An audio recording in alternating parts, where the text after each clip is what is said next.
Frugal, sorry, Frugal Innovations in Global Health Conference. This year's theme is Clean Water and Sanitation. The conference is brought to you by our sponsors, Loyola University Chicago's Parkinson School of Health Sciences and Public Health, Rush University, IDS, the India Development Service, and the University of Illinois Chicago Public Health Global Health Program. I'm Teresa Burkhart from Loyola University, here to kick us off today. Next slide. So this year's conference takes place today and tomorrow. Both days are virtual, and we have a great lineup of speakers who are innovators from around the world, and we're so very happy to have them this year. Next slide.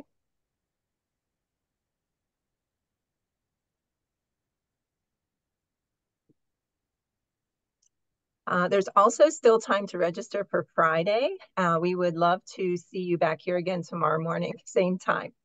Next slide. A quick overview of what we mean by frugal innovation in healthcare. These are innovations that can help lower costs and improve health outcomes by using frugal or cost-effective technologies and/or processes. They could be devices, techniques, use of personnel, or even communications, or changing how people seek their healthcare services. We hope that this conference will not only showcase innovators in clean water, but maybe inspire some of you. Next slide. According to the United Nations, there are 2.2 billion, or about 25% of the world's population, that lacks reliable access to safe drinking water, and about 40% lack safe sanitation. Only 0.5% of the world's water is fresh and drinkable. We are also experiencing rapid changes in our surface water levels, and water pollution poses a significant challenge. Next slide. Clean water priorities include, first, the diseases that are transmitted by poor sanitation and contaminated water, and the million or so people who die every year due to these related diseases, 40% of them being children. Healthcare facilities that lack adequate water and sanitation can also lead to infection. Poor handling of urban, industrial, and agricultural waste contributes to the chemical contamination of the groundwaters. And then insects which transmit diseases, such as mosquitoes, breed where the water is poorly managed. Next slide. For the meeting today, we have the live transcripts turned on in Zoom. If you would like to turn that off, you can go to the live transcript button and hit hide subtitles. Next slide. And if you have any questions for the presenters as we're going along this morning, please use the chat box to enter your questions, and we'll be monitoring those to incorporate into the discussions. Next slide. On behalf of the organizing committee, thank you to all of our inspiring speakers, our moderator, who I will introduce shortly, and to all of you who are attending today. Next slide. And finally, we are very grateful to have Jerome McDonnell as our moderator for this conference. He is a longtime host of the WBEZ Global Affairs program called Worldview, and was also WBEZ's Environment and Climate Reporter through 2020. Over this time, he has interviewed many world leaders and influential people, including Jimmy Carter, Kofi Annan, Condoleezza Rice, and the Dalai Lama. At Worldviews, there's a strong sense of social justice, which means some of Jerome's most interesting guests include lesser-known individuals such as community organizers, environmental activists, and social entrepreneurs. Jerome believes broadcasting's highest calling is to bring people together and make a difference, and Worldview's long-running program of global activism featured people who have started healthcare, education, and community development organizations all around the globe. Jerome is a recipient of many awards recognizing his journalistic contributions and social impact, and I'll just name a few, including the 2019 Studs Terkel Community Media Award, Chicago Fair Trade's Changemaker Award, the CAIR Courage in Journalism Award, and the Chicago Audubon Society's Award for Excellence in Environmental Reporting. Jerome is a graduate of Northern Illinois University with a degree in communications. And now I will turn it over to you, Jerome. Thanks very much, Teresa. And it's great to be back with you for Frugal Innovations 2024. I'm really excited about this year. I love the topic and theme of water and health and water.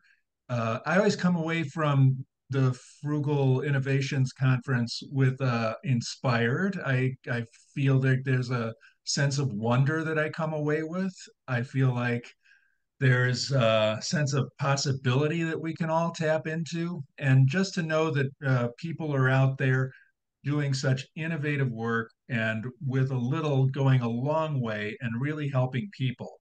And I think focusing on water this year is an incredible way to tap into all those things because water is so universal and I feel like it inspires such kinship among people and amongst communities. And something we all recognize we need for life is water. We all need clean water to live. All living things need clean water to live on this planet. And so anything that gets in the way of that is getting in the way of something really sacred to us and really sacred to everything. So I think it's a great topic to talk about and tap into.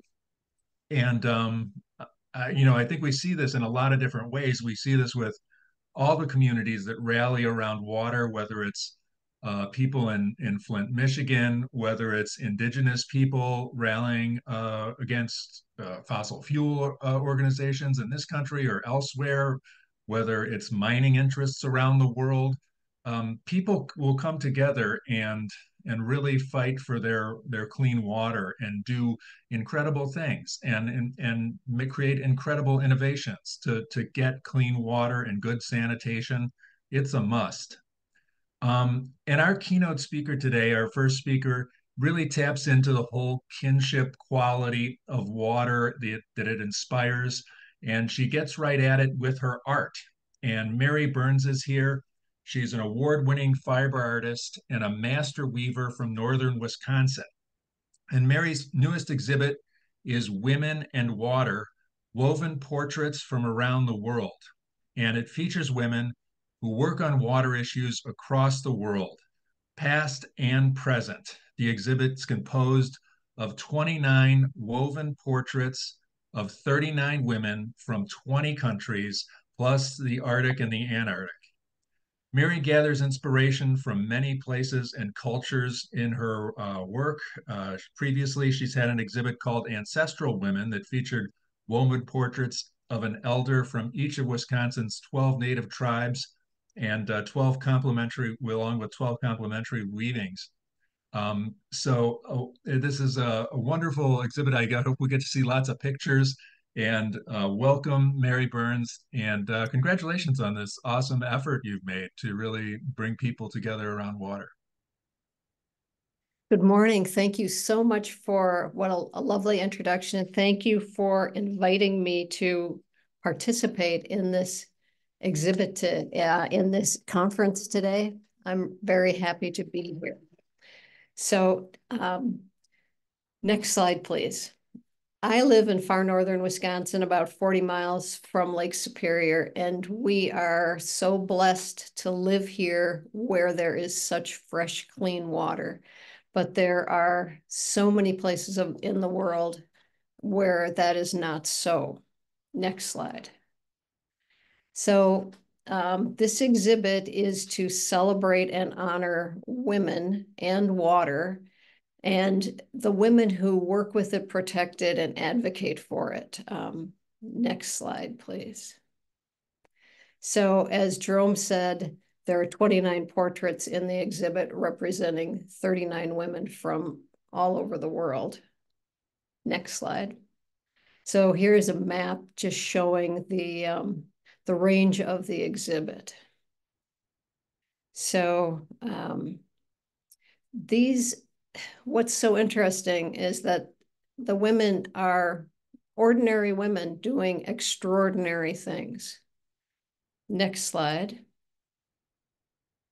Some of the additional goals that I have for the exhibit are to bring attention to water issues locally and globally, to inspire people to take action, to do something to promote water, to protect water, to communicate science and social issues through opening the heart through art. We have found that in talking to people, people are really moved by art.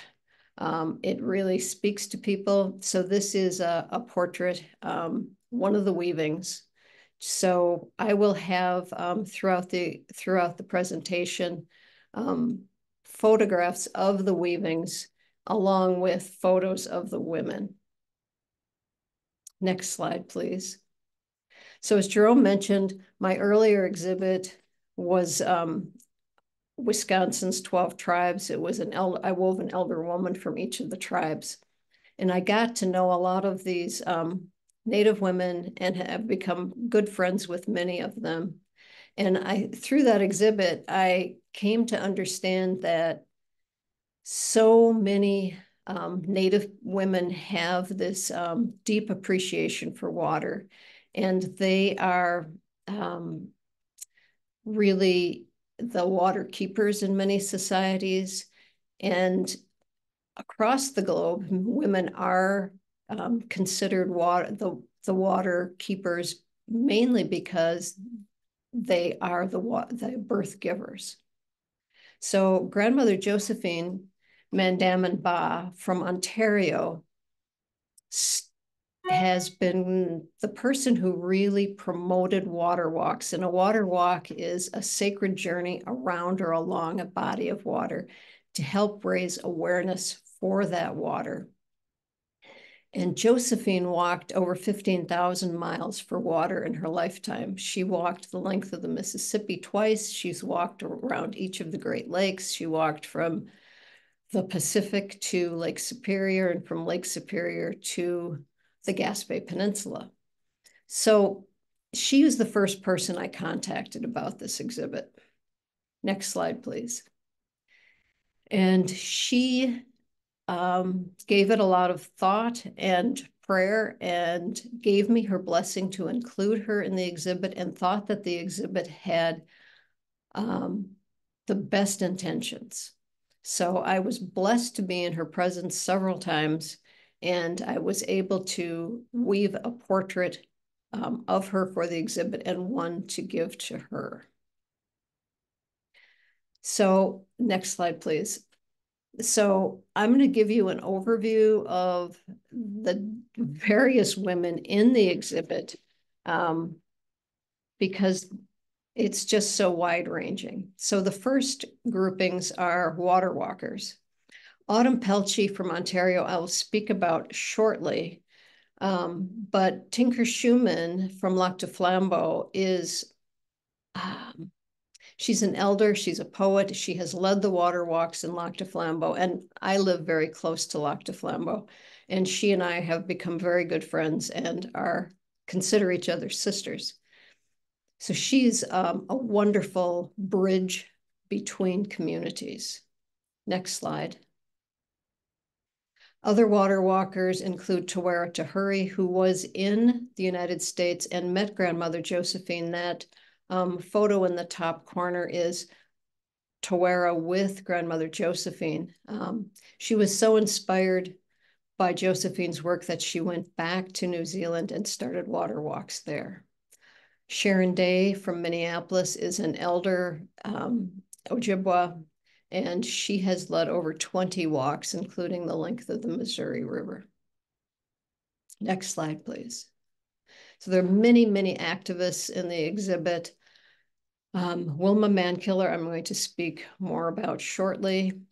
Ikal Angale from Kenya is a wonderful young woman. She started the Friends of Lake Turkana, working to mitigate water level changes due to upstream dams. Ruth Buendia from Peru organized the indigenous people of the Air River to protect their river from a dam going in. Next slide, please. Monica Lewis-Patrick from Detroit, I'll speak about more in depth shortly, as I will Nafisa Barrett. Berta Cáceres has this incredible story. She lost her life protecting water issues in Honduras. Yeah, she was murdered, and I don't have time to tell in-depth story about her, but you should look her up. She's incredible, was incredible. Next slide. So activists also include Alita Bon from Timor, Indonesia. And Alita she organized the women in particular of her region to do a sit-in. They did a year-long sit-in at a mine site to stop the mine, which would have impacted the main water sources for the island. So these women took their looms and wove every day, and eventually they were able to block the mine from going in. Marina Rykovanova from Lake Baikal, Siberia, Russia. Now, Lake Baikal is shown in the background of that weaving. Lake Baikal is the largest freshwater lake by volume in the world, and it contains 22% of the world's fresh water. She is a biologist, and she worked to close down a polluting paper mill on the lake. And she also got a pipeline rerouted. But in 2016, the government raided her organization's offices, called them foreign agents, and closed them down. And unfortunately, we cannot find any more information about her. I worry for her safety. Next slide, please. In the journalists and writers category, Marjorie Stoneman Douglas from Florida was a journalist, and through her writing about the Everglades, she brought the situation of the Everglades degradation to the public, and the public put pressure on the government to set the Everglades aside. She won the Presidential Medal of Freedom when she was 103. Sandra Postel, I will talk about more in depth shortly. Next slide, please. There are many scientists, whether they're oceanographers, limnologists, or marine biologists in the exhibit, Sylvia Earle being one of them, who I will speak more about. Gretchen Garish is from the University of Wisconsin Trout Lake Station. It's the oldest running limnology station in the world, and she is the director. Next slide, please. Asha DeVos from Sri Lanka is the first and only marine biologist in all of Sri Lanka. Victoria Bushman is the first Inuk doctor of conservation biology in the world. She also works to bring indigenous knowledge to all decisions concerning the Arctic. Emily Stanley and Carol Warden are scientists and professors. Well, Emily's a professor at University of Wisconsin, and they both work with the limnology station. Next slide, please. Kathleen Carpenter was from Wales, and she wrote the first, she was a limnologist, and she was also a professor. And she wrote the first limnology textbook, freshwater ecology textbook, in 1928. She also studied the effects of iron mining on rivers and streams in Wales. She also taught here in the United States. The African Women in Science, I'm going to talk a little bit more in detail soon. And Mary Alice McWhinney was from DePaul University. And she was a scientist and researcher, and she really paved the way for women to work in Antarctica. She was the first woman to, at least from the United States, to overwinter and do research, and became one of the chief researchers, lead researchers in Antarctica. Next slide, please. Anofo Hayave from the Kingdom of Tonga is the first, and as far as I know, the only licensed female sea captain in all of Polynesia. And she is an ocean steward. Veta, Fadianca, Carita are all farmers in the Gorongosa National Park region of Mozambique. So I'm going to try to encapsulate their story really quickly. There was a 15-year civil war in Mozambique, and over 1 million people were killed. Millions of people were displaced. So when the war ended, one of the innovative ideas was to plant a coffee plantation on Mount Gorongosa, and replant some of the native rainforest trees so that the coffee plants would be shade grown underneath those. So that started, and then the Civil War broke out again, and the rebels were encamped at the top of the mountain. So these women and one other woman would climb the mountain at night to water those coffee plants to keep that plantation alive. After about, no one knew this at the time. After about a year, the war ended, and now that coffee plantation has grown. These women really saved it. Today, there are more than 800 local farmers involved in the project. It was a win-win. Next slide, please. So sacred water, people all over the world have sacred waters, have holy waters. There are rivers and streams and lakes and wells. In Ireland alone, there are over 3,000 holy wells. Next slide, please. Rachel Carson, those of you who are probably my age or in that range would know Rachel Carson, but as we have gone around with the exhibit and with talks about the exhibit, many people do not know Rachel Carson. She was a writer, ecologist, biologist. She worked for the U.S. Fish and Wildlife Service. She wrote Silent Spring, and that brought the dangers of long-term pesticide use to the public, which led to the environmental movement and inspired the EPA and the Clean Water Act. Next slide, please. Nafisa Barrett from Gujarat, India. She's a co-founder of an organization called Yutan, which means upliftment in Hindi, and they have touched over 1 million lives with their work. Primarily, they started working with water issues, but have expanded into other human rights issues. So they are doing incredible work. And I've had the pleasure of working with Nafisa on some different projects. Next slide, please.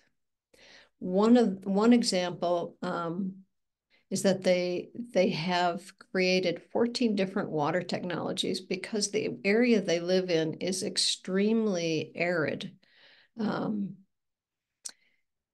And so the pictures on the left are of building a lined pond water catchment system, and the completed pond is at the lower picture.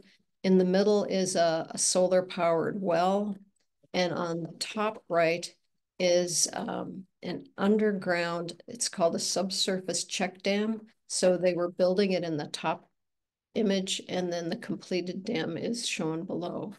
And then on the bottom is rooftop water system, kind of a cistern system that they use. And I should note that Nafisa won the International Water Association's Women in Water Award in 2020. And not just in India, but across the globe, women face unprecedented amounts of violence and sexual assault. And as mentioned earlier, one of the women in the exhibit actually lost her life to the violence. And this is something we need to address as a people. Next slide, please. Monica Lewis Patrick, many of you may know of Monica. She's the co-founder of We the People of Detroit, and she's known as the Water Warrior. She and We the People of Detroit are really at the forefront of water justice and human rights issues. And one of the things they have done, next slide, please. One of the things they have done, they do a lot of research, like mapping out the impact of the austerity policies on the citizens. They do citizen science projects, including the impacts of the shutoffs on water quality and the quality of life, and supporting youth and telling narratives about how these austerity policies have impacted their communities. And I love the quote, in the divinity of water, water was before everything else. And we're called into this great layer of warrior women across the globe fighting for water. Next slide, please. Wilma Mankiller. Many of you may know Wilma as the first female chief of the Cherokee in Oklahoma. But before she did that, she was always an activist. Next slide, please. So she worked on the Bell Water Line project. Actually, it was her idea and her writing of a grant to get funding to build a 16-mile long pipeline. And she got the funding for the materials, but she had to convince the people to rise up and dig and install this pipeline. It was so successful that it inspired other such initiatives in Cherokee country. Next slide, please. Autumn Pelche is from Ontario. She is amazing, and she's someone you really need to keep your eyes on because she is doing amazing things. She started her work as a water activist when she was 8 years old. She has traveled the globe speaking for water, and I see that I'm running really low on time. So we'll go to the next slide. Dr. Sylvia Earle works on water issues, and next slide, please. She's done amazing things. Her organization, Mission Blue, has set aside 160 hope spots. These are preserves in the oceans. Next slide is Sandra Postel. Her organization, Global Water Policy, works on many different issues. She tries to create natural solutions to our water problems. Change the Course is one of her group organizations which works with business partners. She won the 2017 U.S. Water Prize and the 2020 Stockholm Water Prize. Next slide, please. Business for Water Stewardship is another one of the organizations, and close to home for you is the Wild Mile in Chicago. Next slide. The future. Whoops. We took the exhibit to this international conference in 2022. It wasn't quite complete then, but we worked with a group. Next slide, please. From the African Women in Science, and got to get to know these women. Next slide, please. And they work on the African Great Lakes, and they're fisheries specialists, limnologists, and more. Anyway, these Great Lakes comprise 25% of the world's fresh water. Next slide, please. So I thought I'd weave one portrait. I ended up weaving 3 portraits because all the women wanted to be in the exhibit. Next slide, please. So the future, I hope to exhibit in many diverse venues, and I want to continue inspiring action. Are you ready to be a water advocate? Next slide. We have a book which details all these women in a lot more detail. Next slide. And that's my contact information. Thank you very much. Thank you, Mary. That was really amazing, and that's an amazing effort that you're making to weave so many items and portraits and pull all these stories together. That's an amazing thing. And I want to ask you one question before we move on to the next speaker, and it's like just the reaction to the exhibit. I was surprised that young people don't know who Rachel Carson is, even though she wrote the best-selling environmental book of all time, and in the action component, are you getting an action reaction to the whole exhibit as you take it around? Yes, people are really inspired and moved by the exhibit and by the book. I've had people tell me, I'm I'm participating now in some actions in our area to protect the water, or they just feel really deeply moved by the exhibit. I've had people crying at the exhibit. I've had other people telling me, well, I'm reading one woman's story in the book at a time and just savoring that and feeling it so deeply and being moved so emotionally. So it's been really wonderful. And I've had people coming up to me and saying, I finally feel seen and heard. It's about the kinship. It's about the connection. Uh, Yes, Thanks very much, Mary. That was terrific. And thank we'll get you. back to you a little bit in the group talk at the end. Thanks. Next, we're going to hear from Dr. Paula Skye Tallman, and she's an assistant professor of anthropology at Loyola. Her research integrates anthropology and global health to examine how environmental factors are linked to human health and well-being among marginalized populations in South America and Southeast Asia. Her research has been funded by the National Science Foundation, the Werner Gren Foundation, and the British Academy, and most recently focuses on the relationship between water insecurity and gender-based violence.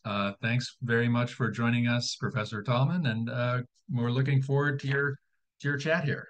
Thank you, Jerome, for that introduction. And thank you, Mary. I'm excited to get your book and to savor those stories. So yes, I am delighted. Good morning to everybody. I'm going to be speaking about my action research, which both investigates and addresses water insecurity and women's health in Peru and Indonesia. But before I jump into the details of this project, I just want to start off with a prompt. Next slide, please. About whether we think about how much water we use every day, and not just water for drinking, but water for cooking, for cleaning ourselves, for washing our hands, for washing our bodies, for washing clothes and washing dishes, for irrigating lawns. And it might be shocking to know that on average, Americans use individually about 100 gallons per day.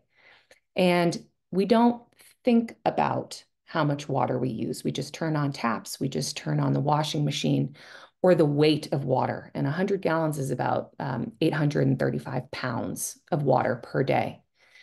But for many people around the world, and particularly women around the world, they must think about the weight of water, because all of the water that they are using, that their families are using, so multiplying how much water they need, they must walk to get that water. They must collect it and they must carry it home. And the weight of water is enormous, both physically and emotionally. Next slide, please. So today I'll be talking to you about my research on these topics. I'm going to give you first a little bit of background on the relationship between water insecurity and gender-based violence. I'll be speaking more broadly about women's health today, but this is often not an intuitive connection. So I'll be providing some background on that. That's going to lead us into a discussion of my British Academy funded research project, which examined water insecurity and women's health in Tambo Grande, Peru, which is on the northern coast of Peru, and on the island of Sumba in Indonesia, which is one of the driest regions of the Indonesian archipelago. And then I'll be concluding about how we designed our research and used our research to inspire local action to address gender and environmental inequities in both of these regions. Next slide, please. So water insecurity. I think we can kind of inherently think about what that means, but to give a robust definition of it, water insecurity refers to the inability to access and benefit from affordable, you have to be able to buy it if you afford it. Adequate, is there enough? Reliable, does it come often enough to be considered reliable? And safe water. And often when we just think about problems with water, we think about water scarcity. But as Mary brought up in Detroit, we have issues of contamination. And I also work in the Amazon rainforest of Peru. That's where this picture is from. And this is a water abundant place, just like the Midwest. Yet we have water insecurity because that water is not safe to drink and people are very stressed about it. And we know that in context of water insecurity, whether they be in water scarce or water abundant regions, that water insecurity is associated with a range of adverse consequences for social and economic well-being, for nutrition, and for health, right? It's very easy, as the introduction we were talking about, for example, the relationship between contaminated water and diarrheal disease and how many deaths it leads to globally.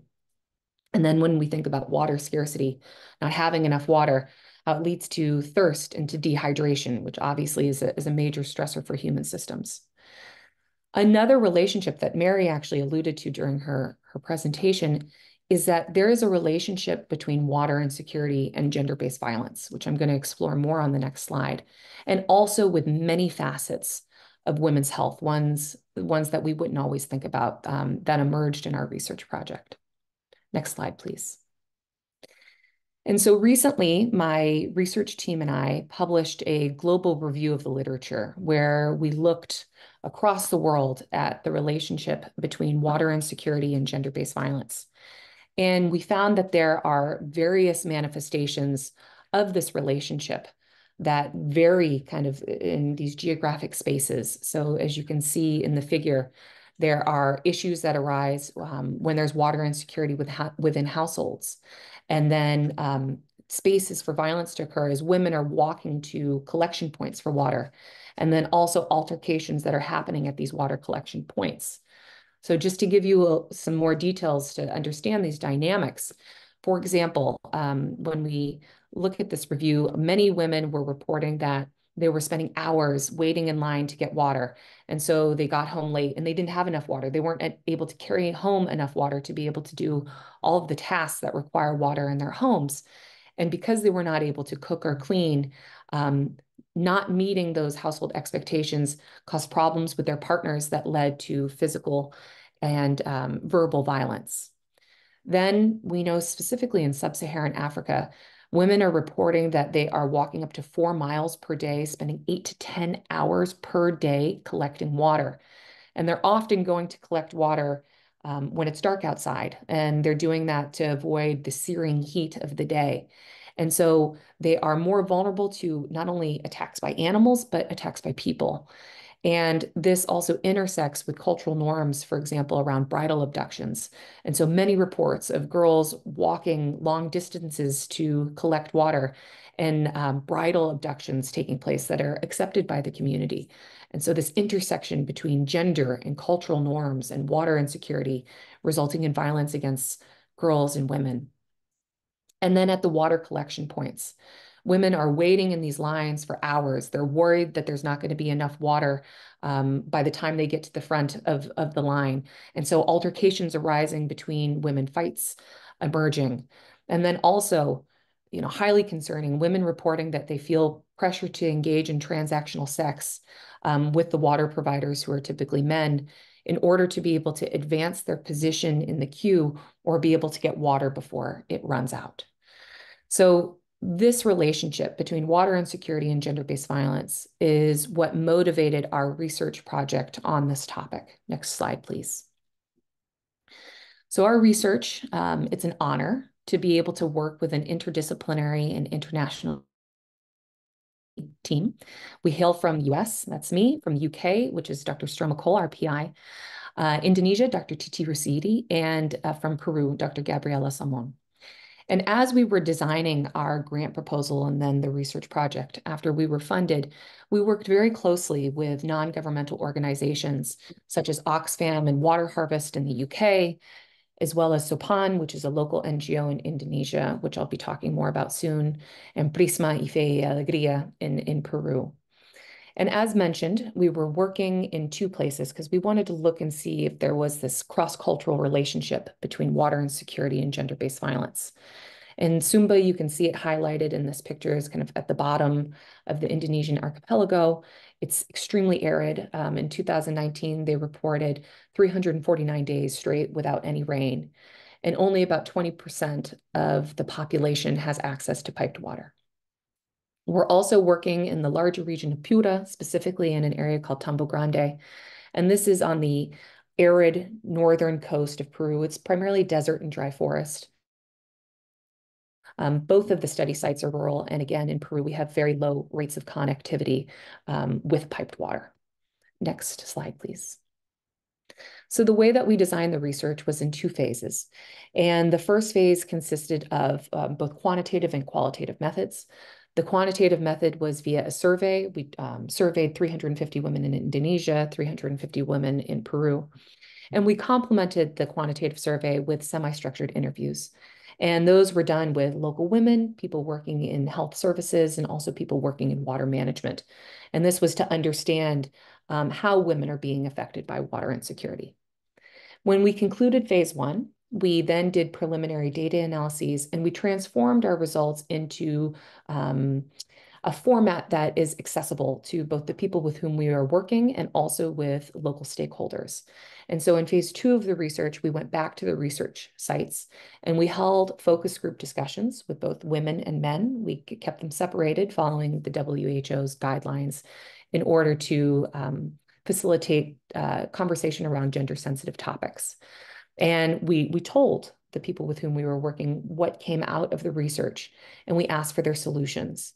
And we also transformed the research into policy briefs, which were distributed to local, regional, and national government representatives in Indonesia and Peru.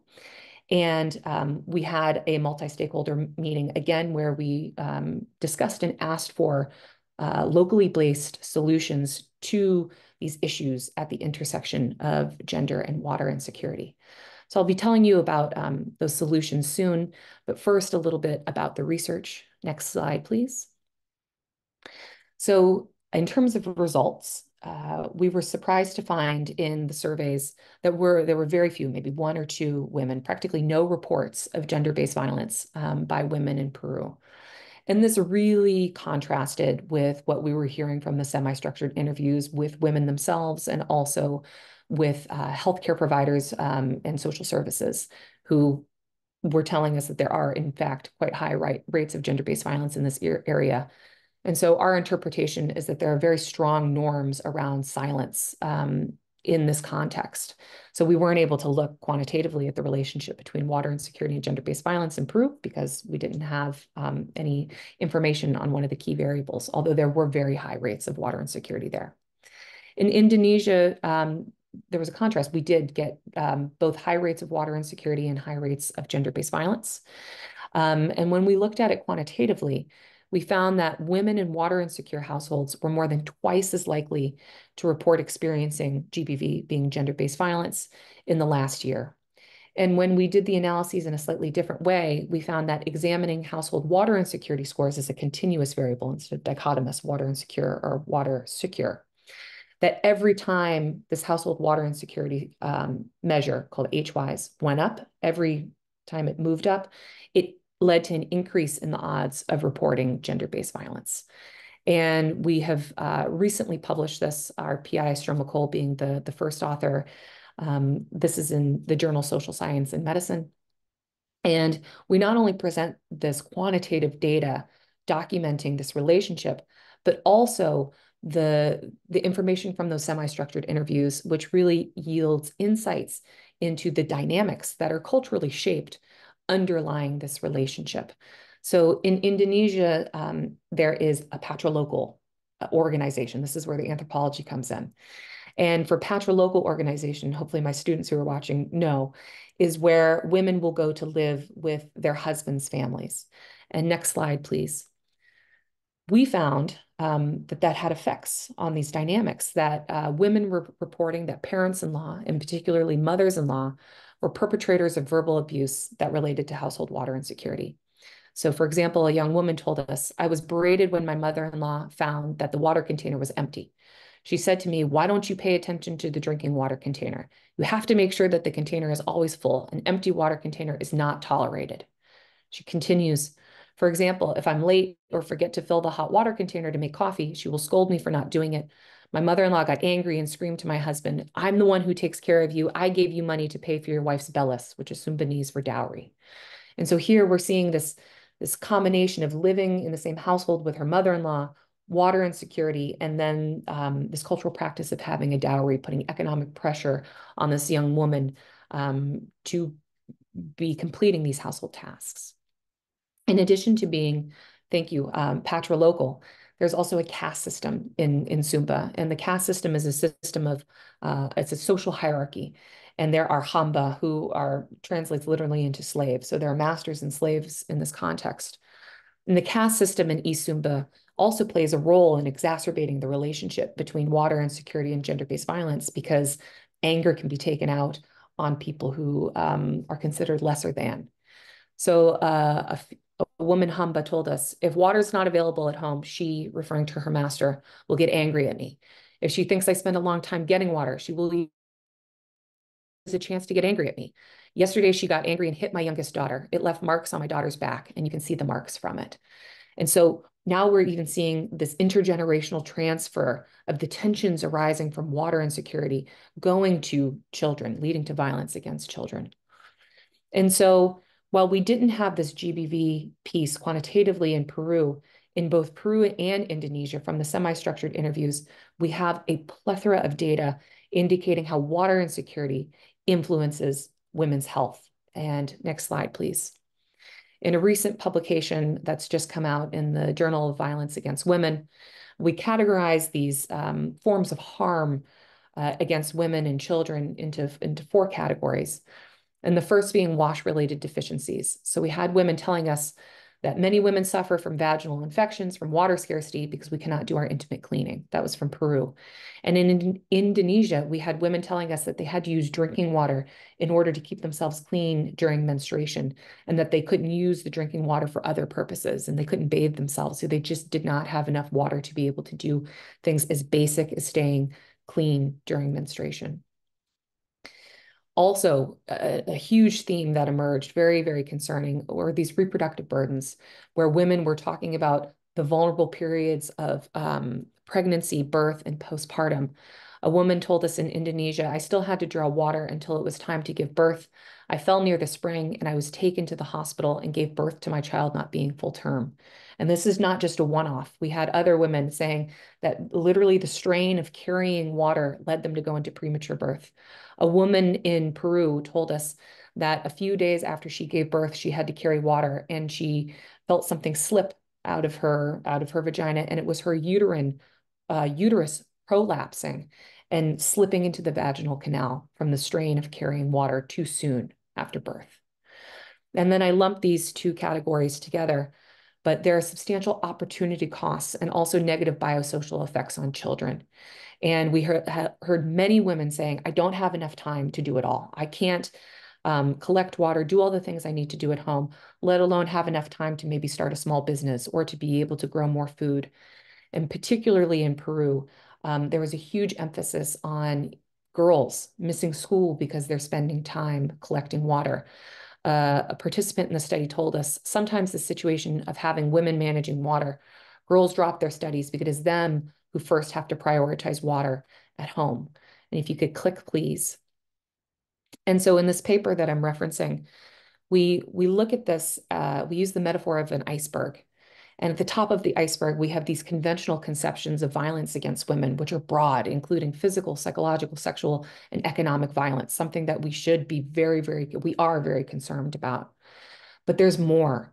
Underneath the surface, we have all of these ways that water insecurity is influencing the health of both women and children, including, as mentioned, wash-related stressors, reproductive burdens, opportunity costs, and negative effects on children that we hypothesize are having intergenerational effects, leading to intergenerational cycles of poverty, as particularly girls and women cannot get ahead because they are suffering from the costs of water insecurity. Next page, please. Thank you. So this bigger question, we're in a conference that's all about action. So what have we been able to do? How is this a frugal innovation? And the big message is that we can make most research into action research, depending on how we structure that research, and depending upon our commitment to making the results accessible to the people with whom we're working, and to creating spaces for them to express their locally based solutions and supporting those solutions.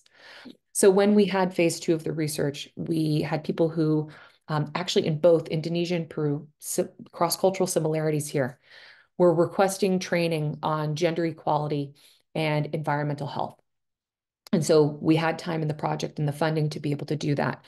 So in Peru, we worked with the Jesuit non-governmental organization Fe y Alegría, and we created and then coordinated workshops on gender and water, specifically for school teachers, as school teachers express that in their communities, they observed how machismo or hegemonic masculinity was influencing the fact that water was really women's work. And they wanted to be able to talk to children in an appropriate way about machismo and about divisions of labor. And so we explored that in those workshops. We began the project earlier in Indonesia than we did in Peru. So we were able to see more results in Indonesia. And we worked very closely with SAPAN, the non-governmental organization I mentioned before. And we designed curricula for high school students and healthcare workers about gender and water, specifically talking about things like the need for water during menstruation. Because again, young girls will menstruate, they don't have the water to be able to keep clean, and then they're embarrassed to go to school, contributing to truancy or missing school specifically for girls.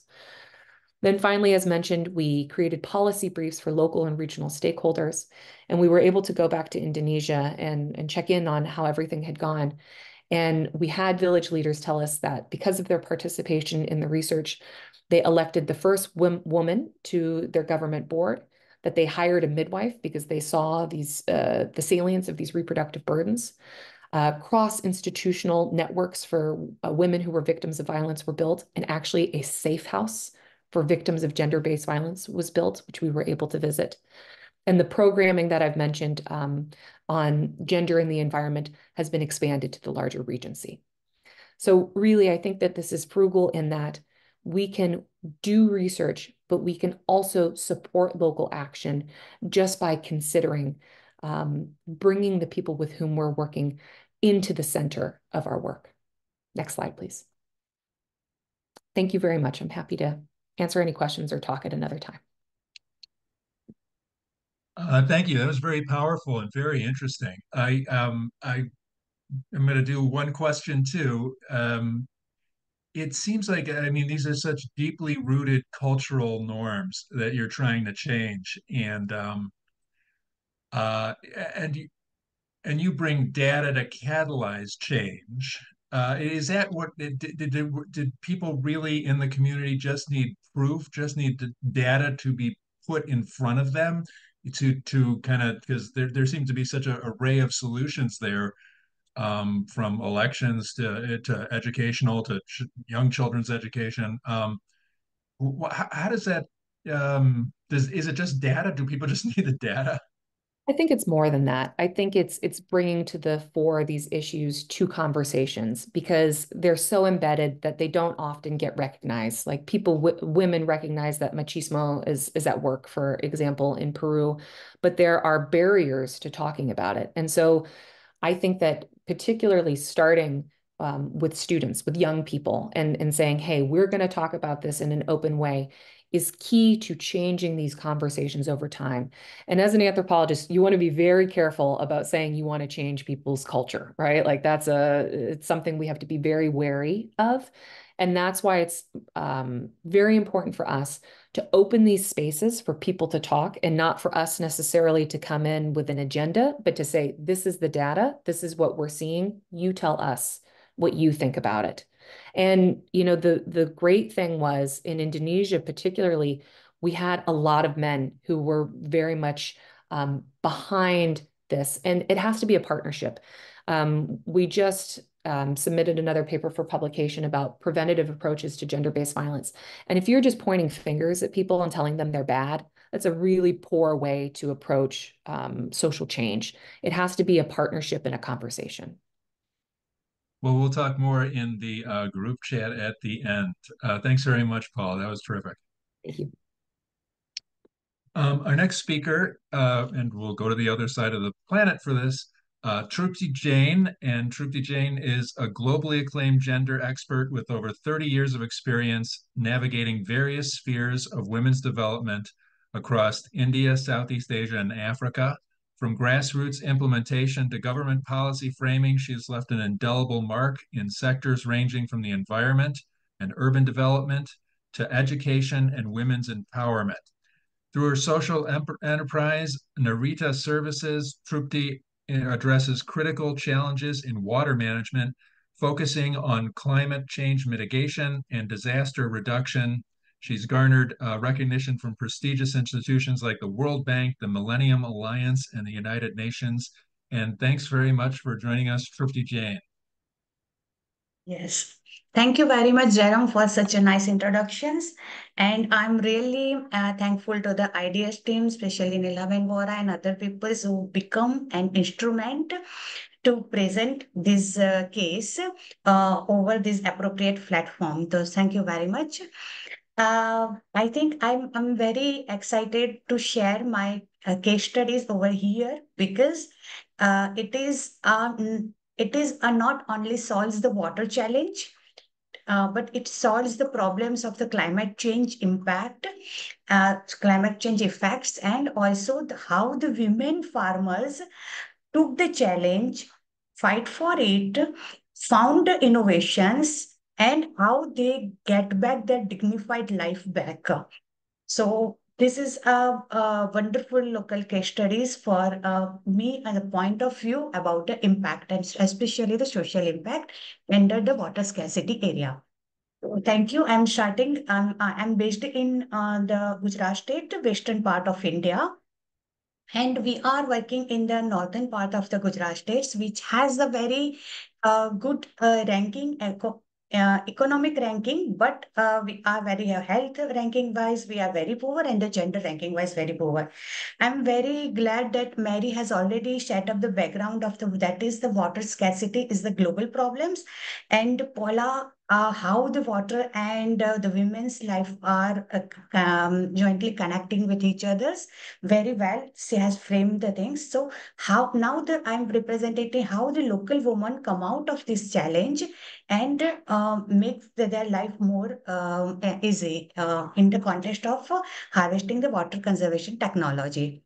So that is the myth is like world hunger cannot be solved. And we all know that the farmers are who is the food producing person, he's suffering of food insecurity. I mean, he doesn't get food security across the year. And apart from that, nutrition level is also very, very low among the farmers, especially women and the children. Next slide, please. So the basic problems is that is the our land is affected with the flood and drought, both the climate situations, and because of this climate change scenarios, this frequency occurrence is much more. I mean, earlier the drought comes as a period of the 8 years, but now in my area we can see it every 3 years. We can see either on a drought or in a flood conditions. So so basically, millions of the farmers are adversely affected either too much water or the too little water. Millions of the hectares of the land affected these situations. Next slide, please. So this innovation I'm going to talk about, it's not only solve the water scarcity problems, too much water and too less water, but also helpful to the farmer to increase their income, and especially, we have given the co-ownerships of this innovation to the women farmers. I will explain you in details afterwards, and how their social life has been changed a lot because of they get the water rights. Next slide, please. So this is the technology name is Bungru. It is the vernacular language name. It means straw. Straw means is a cylindrical.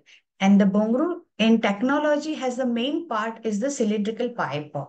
So the my local rural women who are illiterate, they are calling them as a Bungru.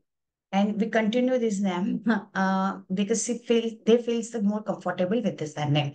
So how it works? So you can see in this picture at the time of the monsoon season, because their area of the land is affected with the salinations, the upper layer of the land is become impermeable.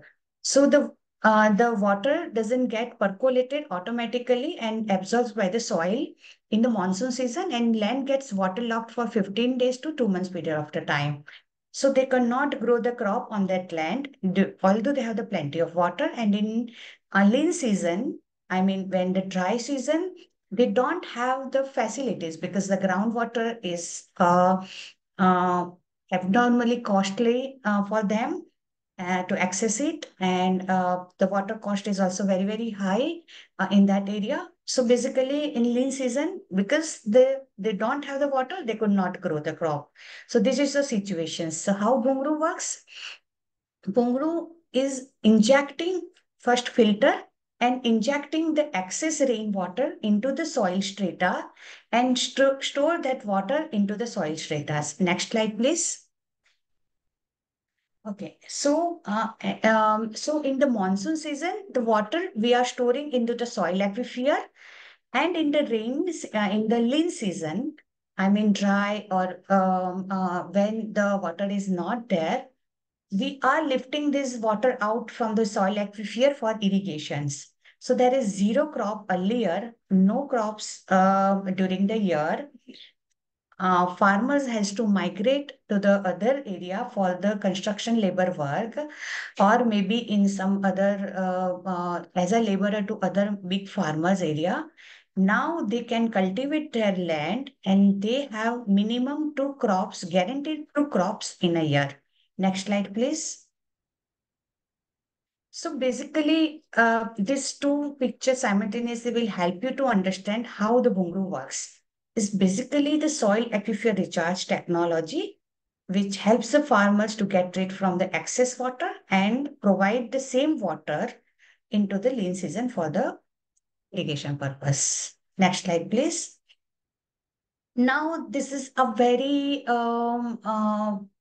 this is the very common definitions of this technology. I mean, common explanation. It has some technical integrity like geohydrological studies and other things, installments, methods, and many more.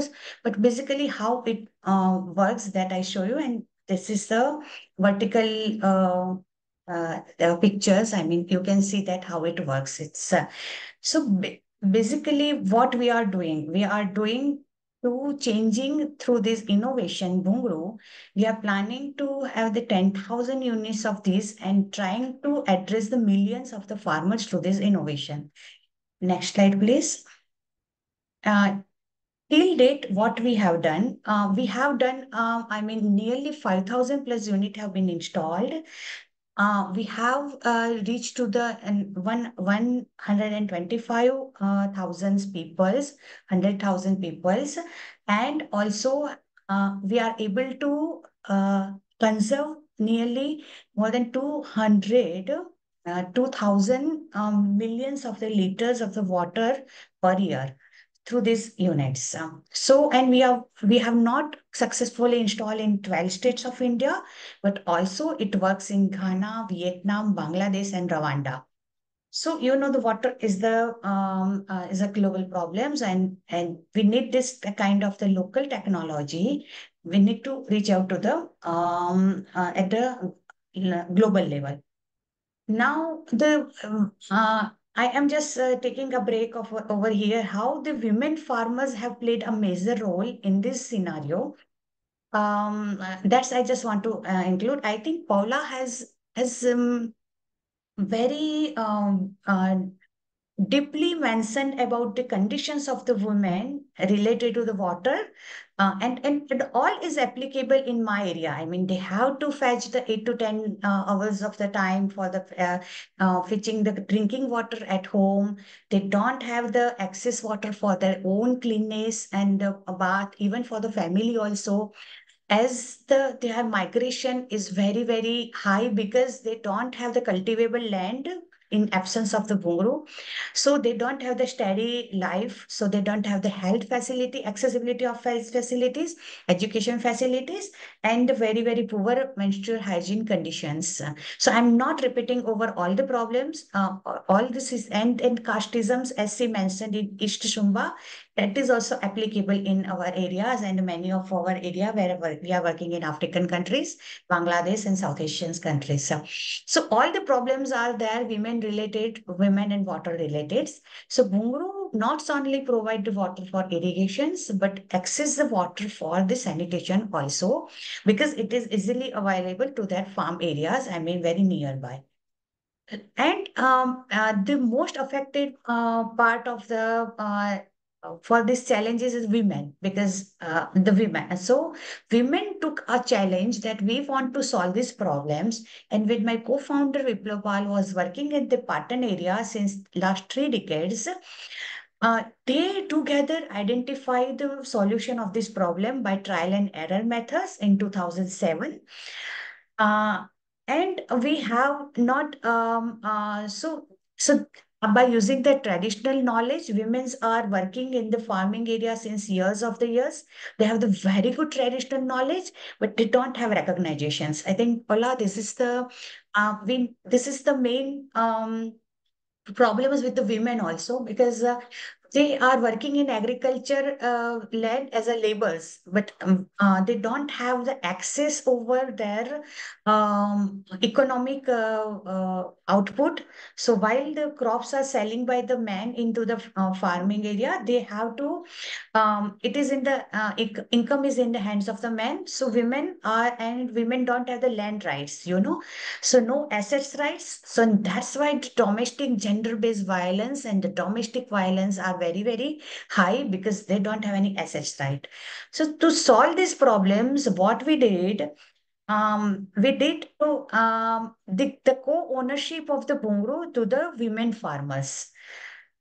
Because to increase the cost effectiveness of the bungru, it needs to own by the 6 to 7 smallholder farmers. So 6 to 7 smallholder farmers, I mean, working together, sharing water, sharing labor, sharing electricity is not a very, very traditionally or conventional way for the men to work in a group and share the things. So then we empower the women. We give them the bungru rights, and indirectly they have the water rights through that. They maintain it, they know technology very well, they spread this technology, they maintain it, and they exercise their ownership of this bungru rights, and they are empowered a lot. I mean, so I will talk about much more afterwards. So, and we call them as a women climate leaders. So that's why this the concept of the women climate leaders comes in our technological aspects. We are calling this as a strategic innovations. And these women climate leaders are the instrument who is scaling up our Bungru also. So that they have a very major role to play. Till date, the next slide. So we are running these women climate leaders programs throughout in our all the areas, and now we have more than thousands women climate leaders are there.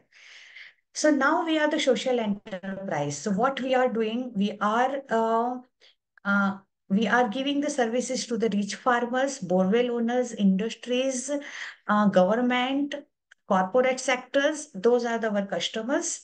And we earn some profits, and that profits we are investing to mobilize the funding, grant funding for the smallholder farmers from the various funding, international funding institutions. So for the smallholder farmers, we are giving them as a, not as a free, but we are giving them as a kind contributions. And for the rich farmers, we are earning some kind of the profit for us. And this is the kind of the segment of our customers. Next slide, please. And our farmers are very poor. They have the less than $2 per day income. The farmers, they have the piece of land is less than 3 acres of the land, and I mean, they don't have even the build houses also, and they are really very in debt situations because they don't have the access of the formal credits from the banks and other formal credit systems. So they are dependent on the health expenditures and other expenditures to the local people, and who are charging abnormally high interest rate to them. So they are always in the debt conditions, and that's why the farmer societies are more. And wherever our Bungru works in that area, particularly Vidarbha in the Maharashtra and other areas, the suicide rate has been decreased. Um, so we'll help you in terms of understand the things. So hybrid wealthy and middle income farmers paying full. So how this our hybrid business model works, and our women climate leader programs are totally funded through the grants. So that's the right now is our situations, but in future we are planning to um, have some mechanisms to make it sustain on that way, and we have working on that one. Next slide, please. So me and Viplav, who is the founder of the Pongo, he's the co-founder of these ones, and we have the women beneficiaries that are the envisaged in terms of the promoting Bongru at the local level, and we don't have the marketing team full-fledged, but we are working together about our volunteering work and our technical expertise. Next slide, please. Yes. So next slide, please. Already I explained this one. So yes, so why Dungru is become so successful? So I just want to give the some technical ladies. The other alternatives method is either check dam available, or it is the tube wells, farm wells, and the canals. You know, now the canals and check dams are the under the government purposes. It requires a huge capitals, and it is the government. It can be promoted by the government, and it has the access to the very few people over the village level, those who are very powerful. Is a politically powerful persons available in the caste, upper caste people has access over that water, so that water will never reach to the poor people, the tube owners, the borewell owners, but the because we are taking the water out and out. I mean, over the period of time, the borewell is going deeper and deeper. So there is no, I mean, earlier the 60 to 70 feet water will be available, was available, and now it is the 1500, 1800 feet. So you can understand the smallholder farmers will never afford this kind of the systems, which is going to be trying in for the next 2 years period of time. So another borewell. So right now, our many borewell owners are seeking for the bungalow because it provides the sustainable water supply over period of the time. Uh, uh, Earlier is mentioned about the farm pond work.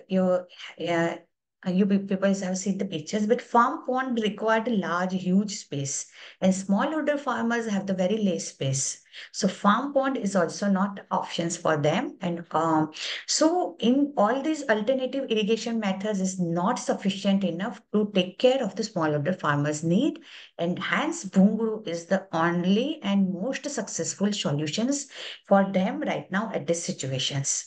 Next slide, please. And Bunguru is very easy to replicate. So I'm just talking about our technology things is made from the locally available materials. It is not a factory product kind of things. We need so that it requires a transportation and other things. In Ghana, we made the bungru over the Ghana available resources. Vietnam में जो whatever available, we are using that one. So that's why its replicability is very, very high. It has the once you install, it is one capital cost. If you install the bungru units, it has 20 to 30 years of the lifespan. So the one time is a capital cost, but it gets its 30 years lifespan period is the very, very high return given to the farmers. And in many farmers, we have seen that like just now we have visited the Coimbatore area. We have installed the bungru over there in 2017. At that time, he was in the debt. He was staying in the very, very kacha house. I mean, it's not proper house. And he was about to do the suicide. He said, I'm done with this farming systems. And now in the 2024, we went there. He has a very good big house. He has a car. Her daughter get graduated from some very good university of the India and got married in very good family. And his parents are so he's very happy. So over a period of time, its impact is very, very deep. So overall period of time, not only economically, but environmentally, it is very effective because it improves the soil qualities. So, and it doesn't have the maintenance cost. Only the filtration chambers, which filters the water before injecting, it is made up from the sand, moringas, local levels, materials, pebbles, and other kind of things, some coal. So it is easily maintained, and our women farmers are taught to maintain it, and they are able to maintain at the local level. It requires only 2 square meters of the space in the one farm area. So no, not a single farmer has a problem.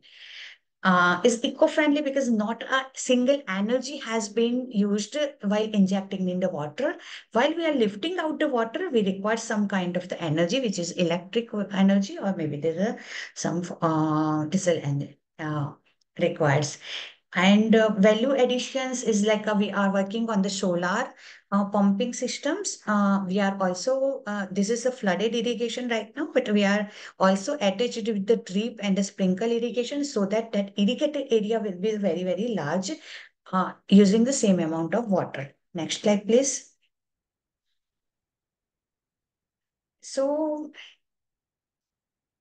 and this is the competitive advantage in terms of the social enterprise models. Like one is like poor farmers cannot pay, competitor irrigation solution very difficult to access.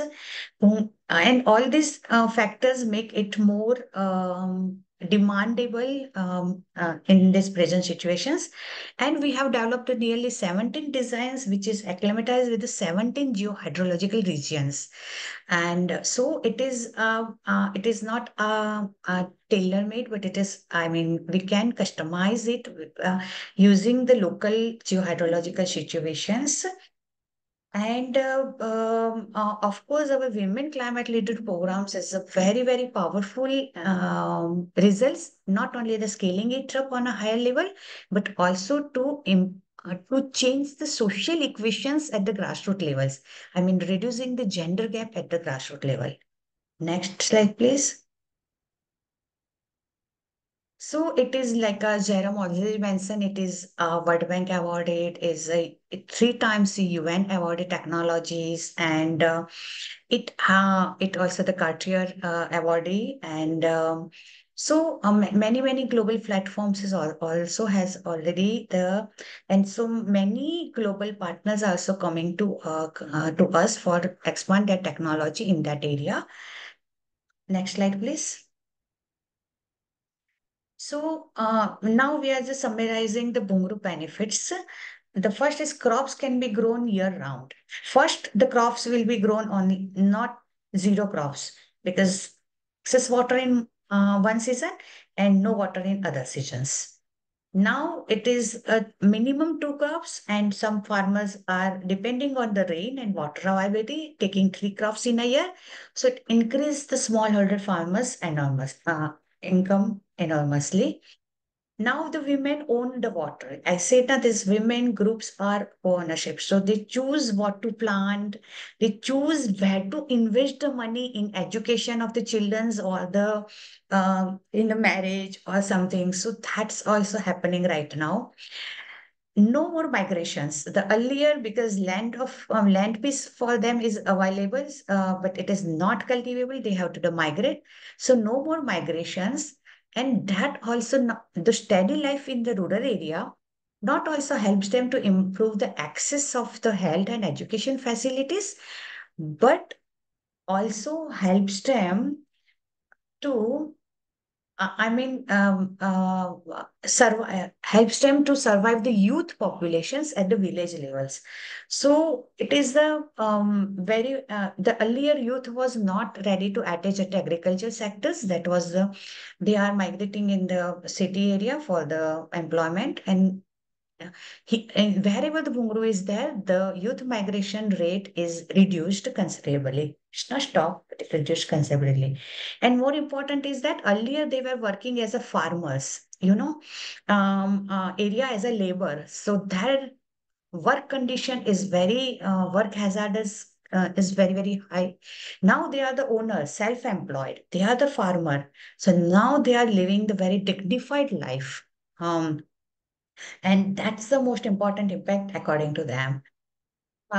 And domestic violence is decreases because now they have the water rights. So they are working in a group. So they have the peer group pressure is also there. So men are now they are not is more vulnerable because of the two things. They have the access to the access to the economic assets, as well as the second is their they have the peer group pressures, so they are not alone, they are in a group.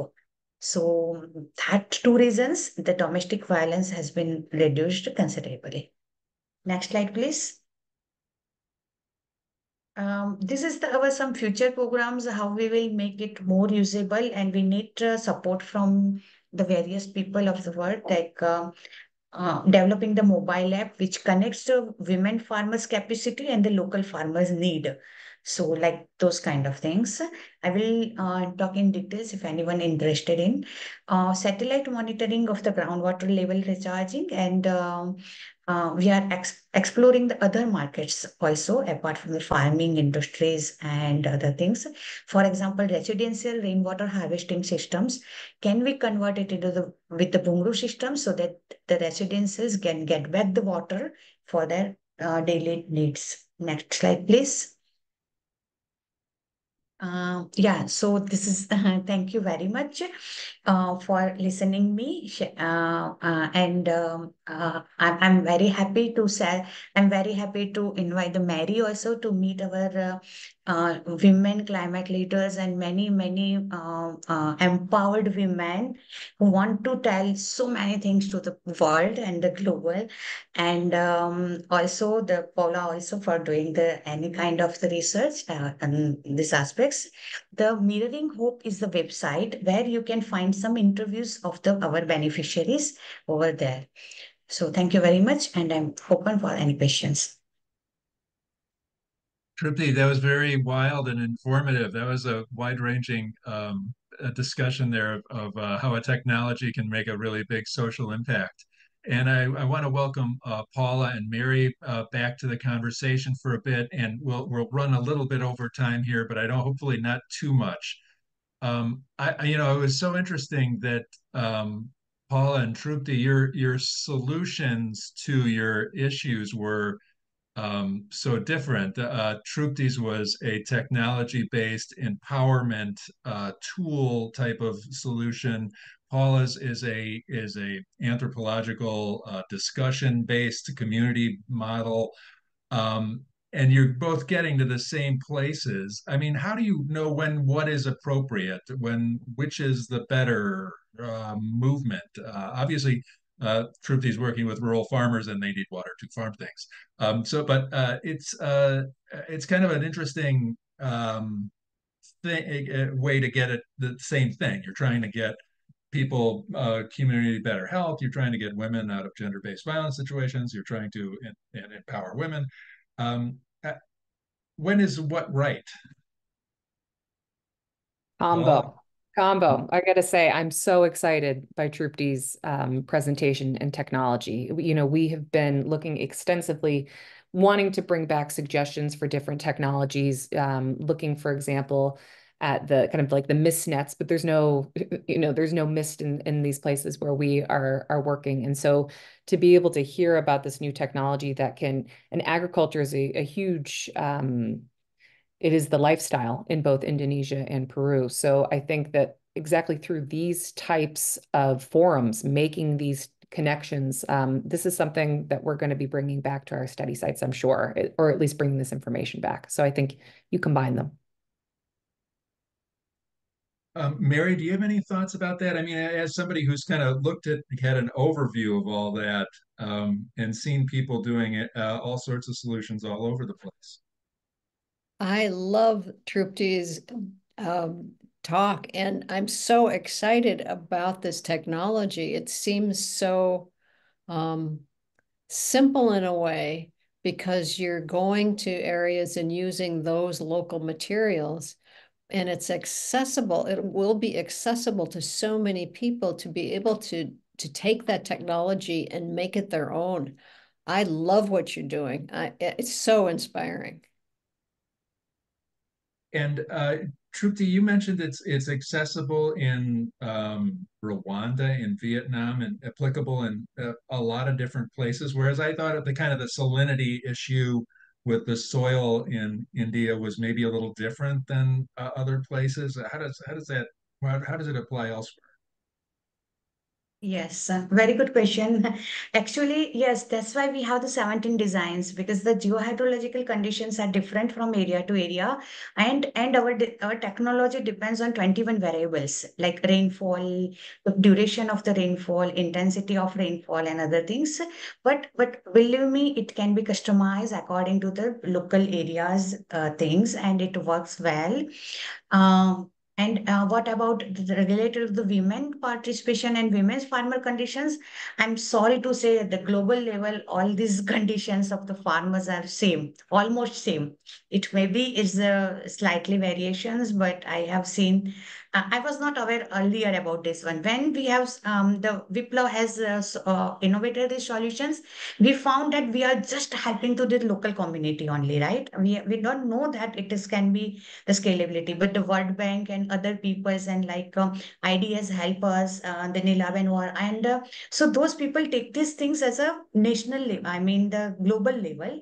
And that's why we have approach in other areas like Ghana and other things. And we found, oh my God, it works well there technology wise also and to improve the conditions of the community. I wonder if we could talk for a second about ownership of water. And Trupti, you talked a bit about how people feel empowered because they own the water and they own what they've invested in it and put water into the ground. Is that the best framework for water? Because water is such a collective thing, and we all have to share our groundwater or our lake water or our river water. It's a shared resource. How do you square kind of the empowerment ownership aspect with the collective needs of a community. Your neighbor might be benefiting from the water you're saving. I don't know what other different things that might happen, but I always think like ownership in water is kind of gets a little Very tricky, dicey. very tricky. I completely agree with you.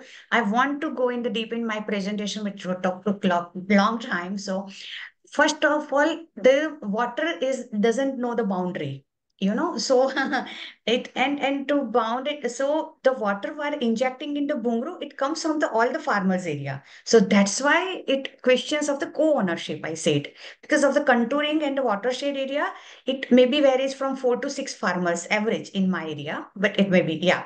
So that's why the co-ownerships exist. Second thing is that while I'm giving you the water rights or ownership, it doesn't is the legal kind of things. We have not, we have not changed the accessibility of the resources like land rights. In the law, it is available for equally to all the women's, but only 3% of the women has the land rights, actually. And globally also, it's very true.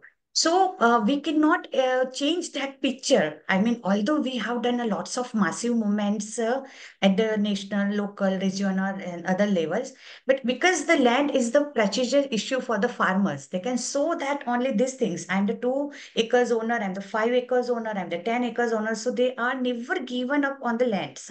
So what we have tried, I was also very frustrated on that part. We could not change the social gap, the social status at the local level because of all the law is there for 40 years, but it doesn't get worked on. So in this co-ownership, we get the chance. The nature gives us an opportunity. I'm telling you, so we are giving the co-ownership of the bhungru to the women farmers. Without water, there is no cultivation. So men are also equally interested have the water, and they are also know their limitations. They cannot work in a group. It becomes a difficult for them in a group. So they are ready to give the co-ownership of the, because they don't have to give the land. I just remember they have to just give the bhungru rights, but indirectly, water accessibility is in the hand of the women. Without water, there is no cultivations, and no cultivations, the poor economic conditions. So now, indirectly, and women are managing the Bungru very well. They don't need a man's help. We empower them, we build the capacities. So really, they are exercising the ownership right of the Bungru. And they have the rights of water, because how much water is inside, the women know where to invest, which kind of the crops they can take on based on the amount of the water. Now they are deciding in the group. They are deciding the distribution of the labor. They are deciding the water cycling. So that's why I'm not saying it as a legal background. I'm frankly speaking, they don't have the legal, but I learned that legal background also doesn't help to give any kind of rights. Anybody else want to weigh in on that? Paula or Mary? I could jump in with something else. Yeah, I just to echo, I think, there are issues with privatization, and while collective ownership over water is definitely something to be lauded, in places like Sumba, we have sugarcane farming, and the water is being sucked out of the groundwater, and so issues of water ownership, as much as we want to look towards like the Wanganui River, for example, in New Zealand, where it's got its own legal rights. It's like, I don't think we're there quite yet. And there's such a dichotomy between, women again being water managers, but who is in actually water management and water ownership. There's a huge gender disparity there. Yeah, I see that everywhere in the research I did to put the exhibit together. And there has been a call for, in many places, for water to be its own person. It has personhood, personal rights, which I think is really an exciting thing to think about. And, it's so wrong that people don't have water. We all need water. Why don't we have global water rights for every single person? it's just inhumane. And who gets to use the water, even in places of surplus? It's I mean, we're seeing it. I mean, the New York Times just had this big long thing about how we're sucking our well water dry in the entire Midwest. It's and there's not a lot of awareness about this. There's not, even though everybody kind of knows it's happening and it's going to be a big problem. There's no somebody gets to suck it dry, and somebody is going to suffer the consequences. And we just don't talk about our collective need for this as much as we should. And what type of legal ramifications should come about when water is being contaminated and made unusable? So where I work in the Amazon, lots of water, but there's mining operations, and the people are talking about how their children have learning disorders that they're convinced are connected to the contaminants in the river. And I think the economics of it, as much as I'm kind of, no, money's the root of evil. But I think there has to be economic sanctions when it comes to contaminating water for people's usage. And then just to connect back to Trupti's research, I think a really cool way to be able to integrate research with innovation is if you do a before and an after, where you look at women's health and gender-based violence, and then you introduce the bungaroo, and then you look at it afterwards, not just for science's sake, but when you have that type of data, then you're able to garner more funding. You're able to be more persuasive when you're having conversations with policymakers, because you have that hard data showing the improvements that are being observed in the work. Do you wish you had a kind of an educational component, Trupti, a kind of some kind of way to talk to men in the community and change their ideas and behavior? And is there something missing, you'd like to have there? Yes, actually, we are too much engaged with this implementation of this technology at the grassroots levels and doing the research and development work. But here, the many university came forward, like Stony Brook Universities in the New York has done independent evaluation studies. Those who have the bungaroo, those don't have the bungaroo, and women farmer and the male farmers. And that's available, all the data and interview details on the Mirroring Hope website, along with the name and all the things. So those the another research has been done by the Securing Water for Food USAID.